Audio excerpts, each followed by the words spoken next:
présidentielle et législative au Ghana, la chef de la mission d'observation de la CEDEAO était ce lundi dans les bureaux de vote. Elle est allée constater le déroulement du scrutin.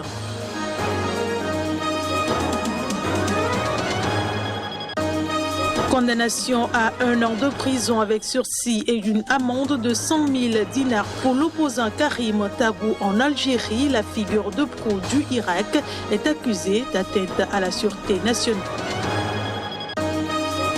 Et puis visite du président égyptien Abdel Fattah al-Sisi en France. Emmanuel Macron a plaidé pour une ouverture démocratique et une société civile dynamique.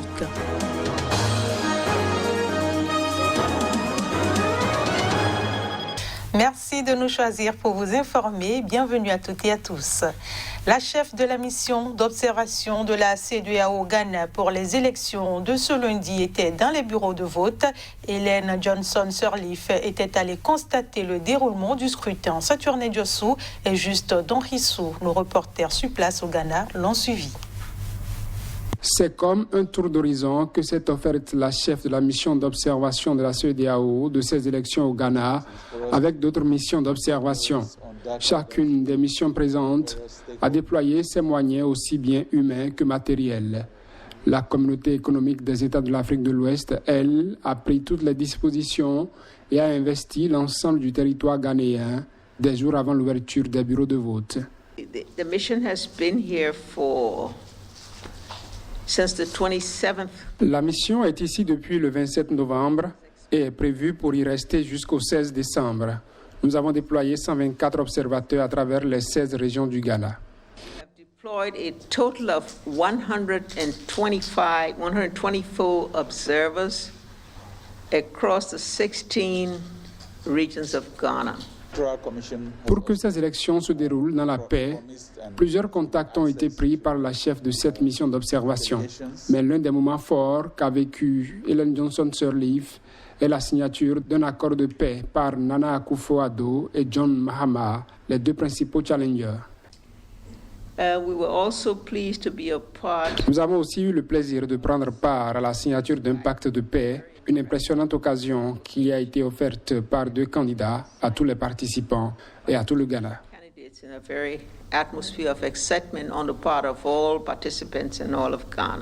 Des défis à relever pour ces élections figure celui de la paix. Plusieurs comités y travaillent pour. Le commissaire aux affaires politiques, paix et sécurité de la CEDEAO rassure. Je peux vous rassurer qu'un climat d'agitation au Ghana n'est pas la même chose qu'en Côte d'Ivoire ou en Guinée. Mais nous sommes en train de suivre et je crois que nous aurons des élections paisibles.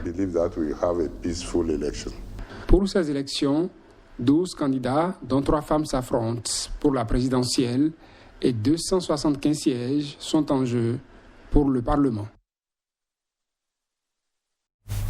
Il faut préciser qu'un cas de violence a été signalé par la police et la CODEO, une coalition d'observateurs locaux dès la mi-journée. Des types dans un Land Cruiser noir à Kassoa ont tiré sur la voiture de 2 membres du NDC, le parti du candidat John Dramani Mahama. 4 personnes ont été blessées, y compris un journaliste. Les assaillants ont pris la fuite et sont recherchés par la police. Dans l'ensemble, le vote s'est déroulé dans le calme. Ce journal se poursuit en Algérie. L'opposant Karim Tabou a été condamné lundi à 1 an de prison avec sursis pour atteinte à la sûreté nationale. Figure centrale du mouvement de protestation populaire en Algérie, cette peine lui permet de ne pas retourner en prison. Karim Tabou a été condamné à 1 an de prison avec sursis et une amende de 100 000 dinars par le tribunal de Koléa, près d'Alger, selon l'un de ses avocats. Il a par contre été relaxé du chef d'atteinte au moral de l'armée à la suite de déclarations critiquant le régime et l'armée en mai 2019 au cours d'un rassemblement à Kerata, dans le nord-est d'Algérie, un fief de la contestation anti-régime.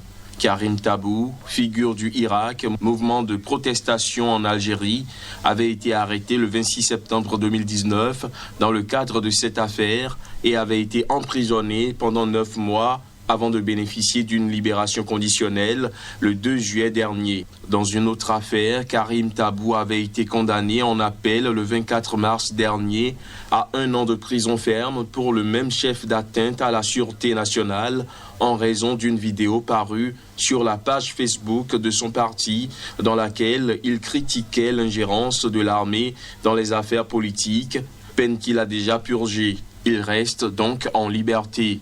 Chef d'un petit parti d'opposition non agréé par les autorités, Union démocratique et sociale, Karim Tabou est l'un des visages les plus connus du Irak, le mouvement de contestation, sinon le plus populaire. Il est récemment revenu sur le devant de la scène politique en reprochant avec virulence au président français Emmanuel Macron son soutien à son homologue algérien Abdelmadjid Tebboune, exprimé dans un entretien avec l'hebdomadaire Jeune Afrique qui a soulevé un tollé dans les rangs de l'opposition algérienne. Tabou, dans une lettre publiée sur sa page Facebook, a fustigé la mauvaise foi et l'hypocrisie politique d'Emmanuel Macron, accusé de cautionner un pouvoir arrogant qui emprisonne les journalistes, bafoue les libertés publiques et soumet la justice à son diktat. Abdel Fattah al-Sisi, le président égyptien, a été reçu ce lundi par le président français Emmanuel Macron. La visite du président égyptien, partenaire stratégique de la France, permettra de débattre des grandes crises régionales, mais aussi de la situation des droits de l'homme en Égypte. Arrivé dimanche à Paris pour une visite d'État, le président égyptien a été reçu par son homologue français. Emmanuel Macron s'est affirmé l'avocat constant d'une ouverture démocratique et d'une société civile active et a assuré avoir évoqué le sort de plusieurs militants des droits de l'homme emprisonnés. Le président français a néanmoins déclaré ne pas conditionner la coopération en matière de défense comme en matière économique à ces désaccords en faisant valoir la souveraineté des peuples et en estimant plus efficace d'avoir une politique de dialogue exigeant plutôt qu'une politique de boycott. Je ne conditionnerai pas notre coopération en matière de défense comme en matière économique à ces désaccords. D'abord parce que je crois à la souveraineté des peuples et au respect de nos intérêts légitimes et réciproques. Ensuite parce que je pense qu'il est plus efficace d'avoir une politique de dialogue exigeant qu'une politique de boycott qui viendrait réduire l'efficacité d'un de nos partenaires dans la lutte contre le terrorisme et pour la stabilité régionale. Donc je vous réponds très franchement, je pense que faire un tel conditionnement ne ferait pas avancer une seule seconde les sujets que nous portons parce qu'il romprait la discussion sur ces derniers et conditionnerait plutôt à fragiliser un de nos partenaires dans la lutte contre le terrorisme et pour la stabilité dans la région. Donc ce serait inefficace sur le sujet des droits de l'homme et contre-productif dans la lutte contre le terrorisme. C'est pour ça que je ne le ferai pas. Le président français Emmanuel Macron a également remercié le président égyptien Abdel Fattah al-Sisi, président d'un très grand pays arabe et musulman, de sa visite à Paris après une campagne de haine anti-française dans le monde musulman.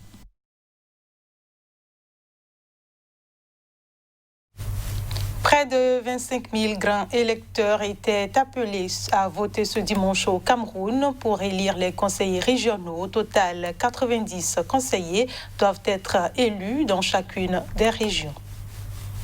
Quelques millions de grands électeurs camerounais ont voté dans le calme ce dimanche pour les premières élections régionales du pays. Mais le scrutin a été boycotté par l'opposition qui estime qu'il ne changera rien, ni politiquement, ni pour le conflit séparatiste qui ensanglante les régions anglophones. L'élection des conseillers régionaux s'est déroulée dans la sérénité, le calme et la tranquillité.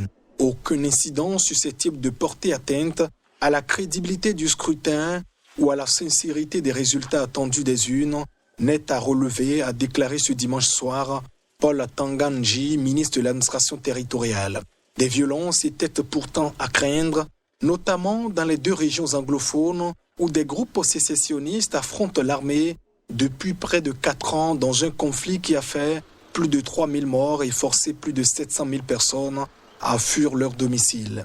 En tout, quelques 24 000 grands électeurs, des conseillers municipaux ainsi que des chefs traditionnels étaient amenés à voter dans ce scrutin indirect pour désigner 900 conseillers régionaux, 90 pour chacune des 10 régions. Les résultats n'ont pas encore été communiqués.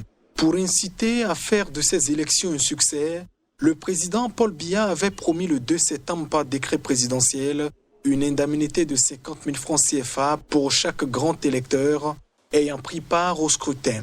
14 partis étaient en lice hors des zones anglophones, dont le Rassemblement démocratique du peuple camerounais, le RDPC de Paul Biya, qui avait remporté une victoire écrasante au municipal de février dernier. Dans les 2 régions anglophones, le parti était le seul à présenter des candidats. Autre information, le président du Venezuela s'est emparé de la dernière institution qui échappait à son pouvoir en prenant le contrôle du Parlement. Nicolás Maduro a pu réaliser cet exploit lors des élections législatives de ce dimanche, marquées par une très forte abstention et rejetée internationalement. Après une large victoire aux élections législatives boycottées par l'opposition, le président vénézuélien Nicolás Maduro prend le contrôle total des institutions du pays. La coalition qui soutient le président Maduro, le Grand Pôle patriotique, a obtenu 67,7% des 5,2 millions de suffrages exprimés, a annoncé ce lundi la présidente du Conseil national électoral. À cet instant, nous avons 82,35% de transmission des feuilles de décompte et une participation de 31% des électrices et des électeurs inscrits.